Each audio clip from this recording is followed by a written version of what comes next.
Hello friends, कैसे हो आप सब लोग। तो आज जो डेट है वो 17 अक्टूबर है और आज से जो मैं अपना 75 डेज स्टडी टारगेट के प्लान जो है वो मैं स्टार्ट करने वाली हूँ। तो फिर मैंने सोचा आप लोगों के साथ शेयर कर दूँ, क्योंकि ना कहीं एग्ज़ाम डेट जो है वो अभी फ़िक्स नहीं है, लेकिन ऐसा बोला जा रहा है कि अगर एग्ज़ाम डेट आनी होगी, क्योंकि नवंबर में कोई डेट नहीं है, ठीक है। तो जो भी डेट आनी होगी, अगर पॉसिबिलिटी है तो वो या तो दिसंबर के लास्ट में या जनवरी के लास्ट में, ठीक है। तो फिर क्या है, स्टडी हमारी सही तरीके से नहीं हो पा रही है, कई लोग छोड़ भी चुके हैं, लेकिन मुझे अपनी स्टडी को कंटिन्यू करना है। और ये जो मौका मिला है इसे मतलब खोना नहीं है, क्योंकि कहीं ना कहीं जो है हम हर बार ना डिमोटिवेट हो जाते हैं, हमारा टारगेट पूरा नहीं होता और फिर हम छोड़ देते उस चीज़ को। लेकिन मैं यही बोलूँगी कि हम मतलब सक्सेस नहीं हो पा रहे, टारगेट पूरे नहीं हो पा रहे हैं, तो दोबारा से हमें रीस्टार्ट करना चाहिए। जितनी बार हम गिरेंगे उतनी बार हमें उठना है और बार बार हमें ट्राई करते हुए जाना है। तो एक बार कभी ना हमारी वो हैबिट बन जाएगी, हम उस फिर चीज़ को जो है स्टक जहाँ पे हो जाते उस चीज़ से उबर पाएंगे, ठीक है। हर बार आप अपने आप को पुश करना है। तो सेम थिंक लेके मैं जो हूँ, इस बार 75 डेज़ का स्टडी टारगेट मैंने स्टार्ट किया हुआ है, क्योंकि 21 डेज़ का जो स्टडी टारगेट मेरा पूरा नहीं हुआ था, उसमें से कई सारी चीज़ें हैं जो जिसकी वजह से मैंने उसको छोड़ा हुआ था। उससे मैंने काफ़ी चीज़ें सीखी हैं। प्लस फर्स्ट थिंग जो मैंने सीखी है उससे, कि मुझे अपना जो डे है वो, मुझे जो अपना स्टडी रूटीन है वो फिक्स नहीं करना, थोड़ा सा फ्लेक्सिबल लेके चलना है।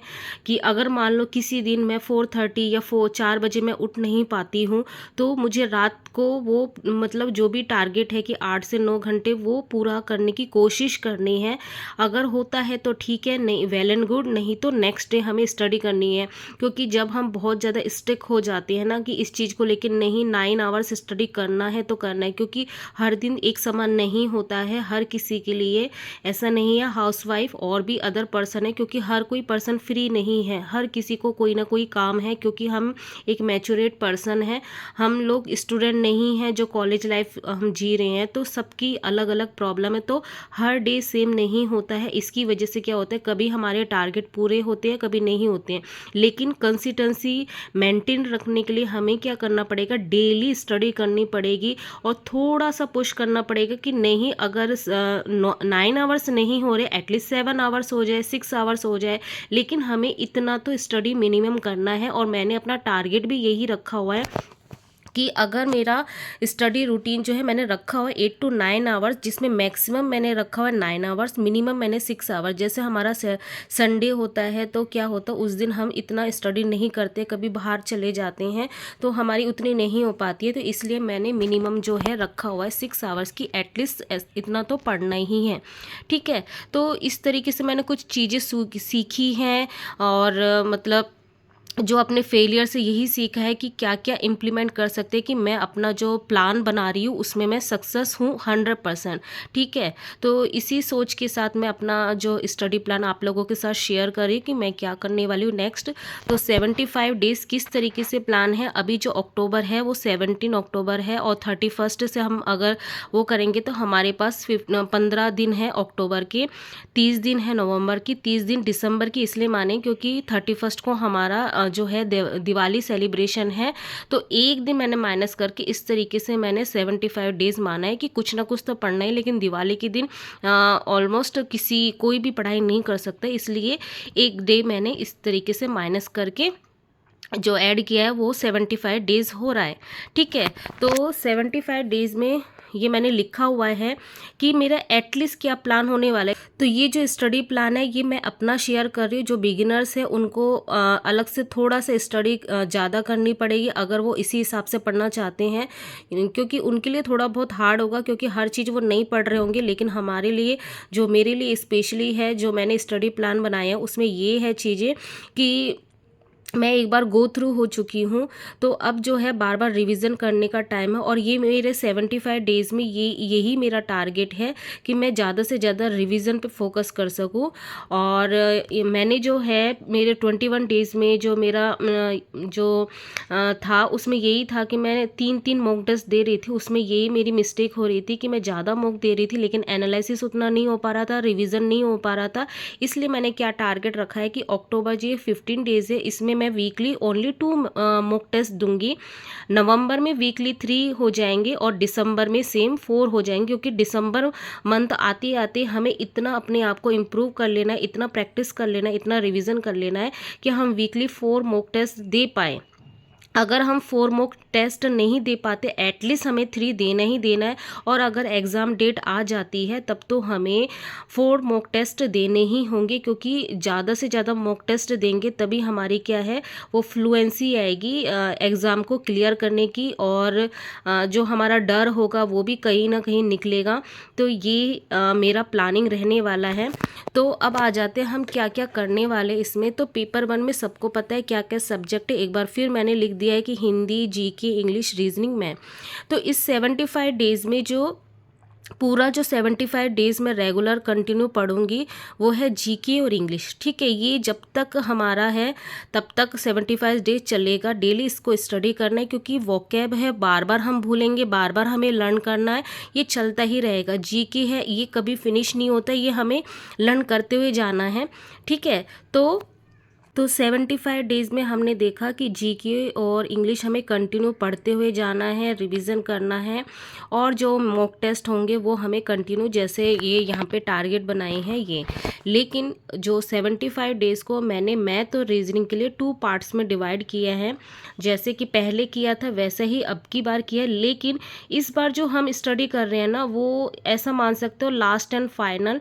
तो इस बार जो भी स्टडी हमें करनी है बहुत डीप अंडरस्टैंड करके, मतलब ऐसा मतलब सारे पॉइंट क्लियर करते हुए जाना है, बहुत अच्छे से समझना है, अच्छे से कंप्लीट करना है। पहले क्या था, हमें ऐसा लग रहा था कि नवंबर में या अक्टूबर में एग्ज़ाम हो सकता है, तो हम बहुत उस समय हरी में थे। इसलिए जो आदित्य रंजन सर की जो मैराथन क्लासेस है कि शॉर्ट में हम किस तरीके से कंप्लीट कर सकते हैं सिलेबस, वो हमने कंप्लीट किया था। लेकिन अभी हमें क्या करना है, बहुत अच्छे से समझना है और कंप्लीट करना है अपने सिलेबस को।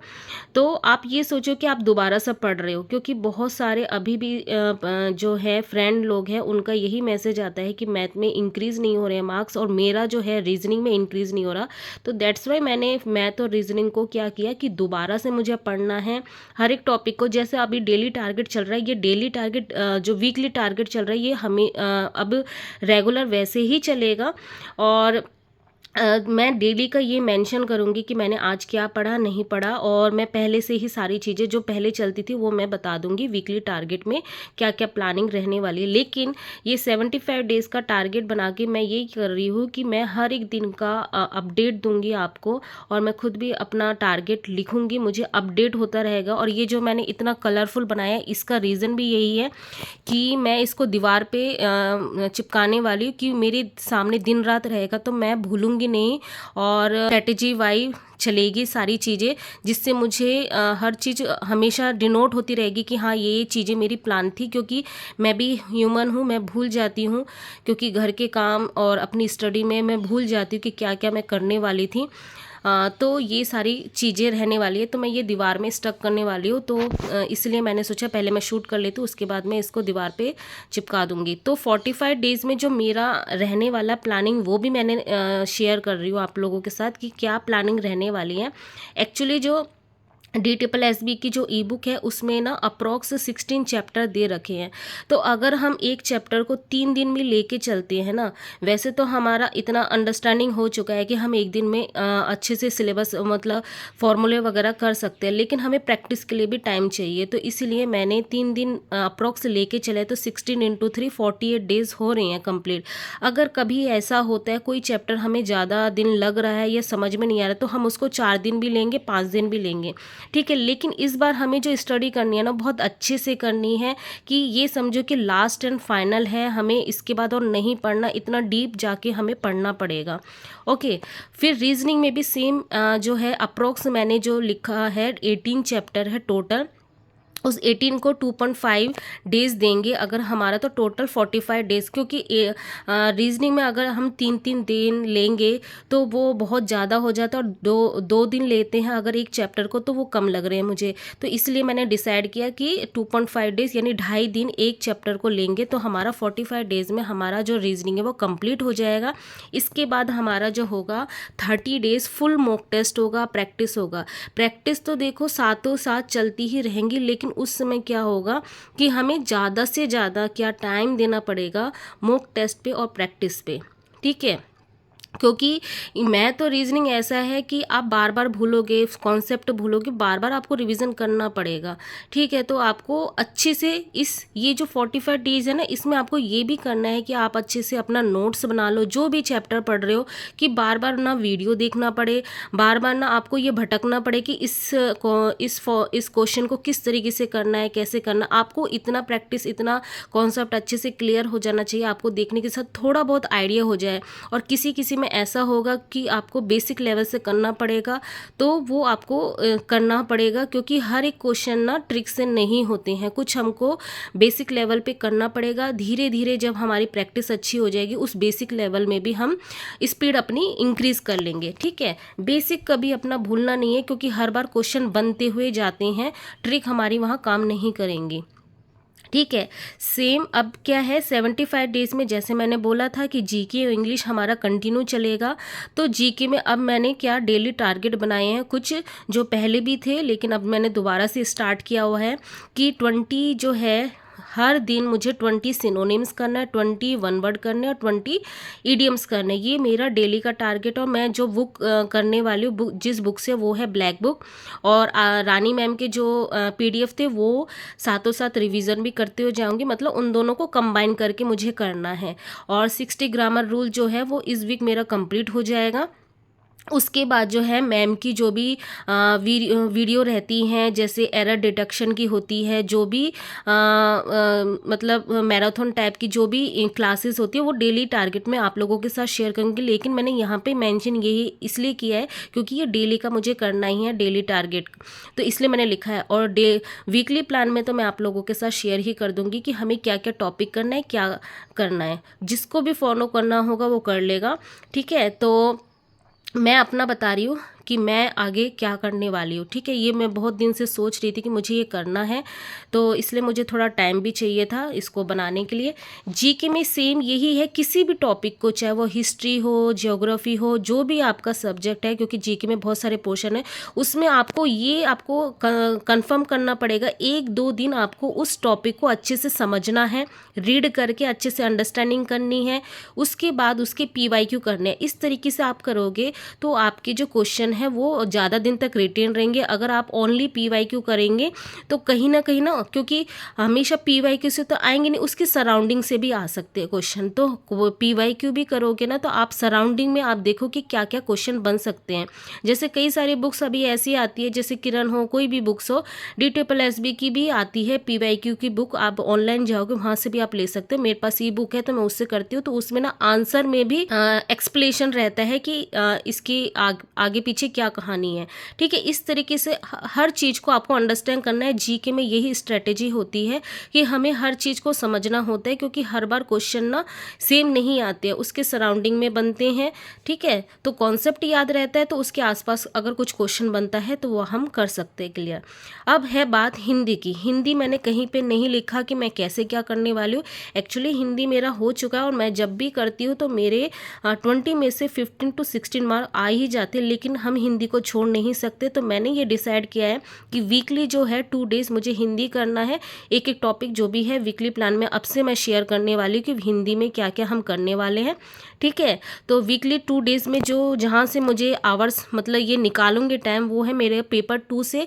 उस दिन मैं जिस दिन हिंदी करूँगी उसमें पेपर 2 का जो भी 1 आवर है वो माइनस करके हिंदी पढ़ूंगी, क्योंकि यहाँ पे पेपर 1 में काफ़ी टाइम कंज्यूम करना पड़ता है, तो यहाँ से मैं टाइम नहीं निकाल सकती हूँ। तो यहाँ से ही मुझे टाइम निकालना पड़ेगा। 3 to 4 आवर्स में किसी दिन मुझे 3 आवर्स पढ़ने पड़ेंगे, तो 1 आवर्स मुझे हिंदी को देने पड़ेंगे। तो ये हो गया पेपर 1 जो मैंने आप लोगों के साथ शेयर कर दिया। आई थिंक सारी चीज़ें क्लियर हो चुकी है, कोई चीज़ बाकी नहीं है।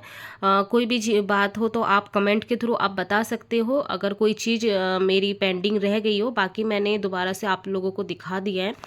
अब चलते हैं पेपर 2 में। तो मैं बता दी तो मेरा जो पेपर 2 है उसका सब्जेक्ट है मैथ। तो उसमें जो ऑलमोस्ट जो टोटल चैप्टर है वो 13 चैप्टर है, जो सिलेबस हमें गिवन था उसी के हिसाब से मैंने किया है। तो इसमें जो अगर मैं 1 चैप्टर भी अगर 5 डेज़ लेके चलती हूँ तो 65 डेज़ में मेरा कंप्लीट हो रहा है। तो कभी 6 डेज़ भी लग सकते हैं, किसी में 4 डेज़ लग सकते हैं, लेकिन इससे कम तो नहीं लगेंगे, क्योंकि एक एक जो चैप्टर है वो एक एक बुक के समान है, बहुत डीपली पढ़ना पड़ता है और हमें नहीं पता कितना डीप आएगा, कितना ईजी आएगा, कितना हार्ड आएगा, कितना मॉडरेट आएगा। तो हमें सब कुछ पढ़ना पड़ेगा। और अभी रिसेंटली जो एग्ज़ाम हुए हैं DTPSB के, TGT, संस्कृत और उर्दू, आई थिंक उनका जो उनका व्यू है, उनका यही है रिव्यू कि जो सिलेबस था उसी के अकॉर्डिंग ही आ रहा है। लेकिन फिर भी मैं क्या कर रही हूँ, ये मेरा प्लानिंग भी यही धीरे धीरे है कि 11-12 का भी पोर्शन धीरे धीरे करना है। तो मैं 1 आवर जो है डिवोट करने वाली 11-12 के पोर्शन को भी। तो वो मैं वीकली प्लान में शेयर कर दूँगी कि क्या मेरा टॉपिक रहने वाला है 11-12 में, तो हमें उसको भी क्लियर करते हुए जाना है। तो यही मैंने लिखा हुआ है, 1 चैप्टर 5 डेज़ में कंप्लीट करना है, अच्छे से अंडरस्टैंडिंग करनी है, PYQ करना है। ठीक है, तो ये तो मेरे ख्याल से पूरा हमारा 75 डेज़ लगेगा ही, क्योंकि जो पेपर 2 है हमारा बहुत बड़ा है, बहुत वास्ट है। तो इसको कंप्लीट करने के लिए वही है, हमें 9 आवर्स देने पड़ेंगे। जब हमारा मतलब थोड़ा स्टडी हमारी प्लेटफॉर्म में एक राइट जब आ जाएगा कि नहीं, हमारा मूड सही हो जाएगा, मूड तो सही करना ही पड़ेगा, फोकस करना ही पड़ेगा। 9 आवर्स जब हम देने लगेंगे, 9 और 9:30, तो तब जाके हमारा ये इस तरीके से कंप्लीट हो जाएंगे सारे टॉपिक्स। ठीक है, तो आई होप आप लोगों को समझ में आ गया कि मेरा क्या क्या प्लान रहने वाला है। ठीक है, तो आप लोग भी मुझे विश कीजिए, मैं भी आप लोगों को विश करती हूँ कि जो हम ये अब की बार प्लानिंग कर रहे हैं वो हमारा सक्सेस हो, और हम इसमें पूरी तरीके से अपने आप को डिवोट करें और अपने सिलेबस को अच्छे से कंप्लीट करें। जहाँ कई लोग जो एग्ज़ाम नहीं बोल के वो अपनी स्टडी को छोड़ दे रहे हैं, वहीं हम इसका यूज़ करके अपनी स्टडी को बहुत अच्छे से हम करके अपने आप को उन लोगों से आगे हम हो जाएं। तो आई होप आप लोग समझ गए हो मेरा क्या प्लान रहने वाला है। तो आप लोग मुझे सपोर्ट करोगे और विश करोगे, मैं भी आप लोगों को विश करती हूँ कि आप लोग भी इस प्लान को करते हुए अपने सिलेबस को अच्छे से कंप्लीट करो, क्योंकि ये जो 75 डेज़ स्टडी प्लान है, आप इसको मान के चलो कि इस बार उस पार ना इस पार हमें करना है, पूरा अच्छे से सिलेबस कंप्लीट करना है, कोई बहाने नहीं करना है और अपना ऑनेस्टी दिखाना है कि हमें अच्छे से पढ़ना है, अपने आप के प्रति ऑनेस्ट होना है, किसी को दिखाने के लिए पढ़ना नहीं है, खुद के लिए पढ़ना है, क्योंकि हमारा सपना है, हमें पूरा करना है। किसी और को हमें जवाब नहीं देना है कि हम क्या कर रहे हैं, नहीं कर रहे हैं। कोई हमें कुछ बोलता है तो उसको माइंड नहीं करना है। ठीक है, अगर उसकी एडवाइस अच्छी है तो उसको मानिए, अगर उसकी एडवाइस हमारे लिए सूटेबल नहीं है तो उसको अवॉइड करते हुए चलना है। तो फिर मिलते हैं नेक्स्ट ब्लॉग में, तब तक के लिए बाय।